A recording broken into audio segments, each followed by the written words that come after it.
Kondisi pada saat demokrasi terpimpin sangat berbanding terbalik dengan demokrasi liberal. Salah satunya adalah sistem kepartaiannya yang cenderung tidak jelas. Adanya partai-partai politik bukan untuk mengisi jabatan politik di pemerintahan, melainkan sebagai elemen penopang antara Presiden Soekarno, PKI, dan juga Angkatan Darat. Demokrasi terpimpin disambut baik oleh PKI, dan PKI mendukung semua kebijakan Presiden, sehingga PKI berkembang menjadi partai yang besar. Soekarno menganggap PKI dapat mengakomodasikan konsepsi Nasakom, dan PKI adalah partai yang sangat loyal kepada pemerintahan Soekarno. Demokrasi terpimpin ditandai dengan dikeluarkannya Dekret Presiden 5 Juli 1959. Disebut demokrasi terpimpin karena demokrasi pada saat itu hanya mengandalkan satu tangan saja, yaitu kepemimpinan Presiden Soekarno.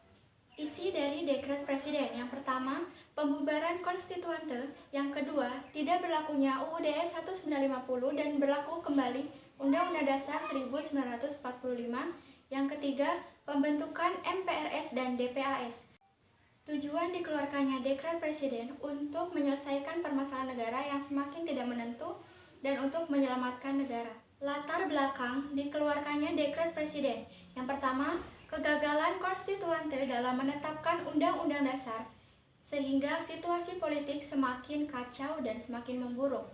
Sedangkan UUD 1950 dianggap tidak sesuai dengan kondisi masyarakat Indonesia. Yang kedua, terjadi pemberontakan di dalam negeri yang semakin bertambah kacau, bahkan sampai menjurus ke gerakan separatisme. Yang ketiga, konflik antar partai yang mengganggu stabilitas nasional. Yang keempat, partai dalam parlemen memiliki pendapat yang berbeda-beda dan sulit disatukan. Yang kelima, masing-masing dari partai politik berusaha untuk mencari cara agar tujuan partainya bisa tercapai. Demokrasi terpimpin. Yang pertama, demokrasi terpimpin harus mengembalikan keadaan politik negara yang tidak stabil sebagai warisan dari masa parlementer atau liberal menjadi lebih mantap atau stabil.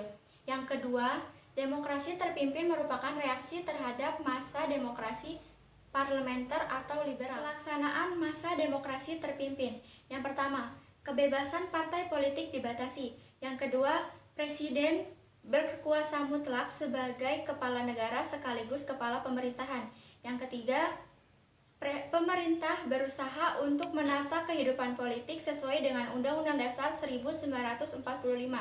Lalu dibentuk juga lembaga-lembaga nasional seperti lembaga-lembaga negara seperti MPRS, DPAS, DPRGR, dan Front Nasional.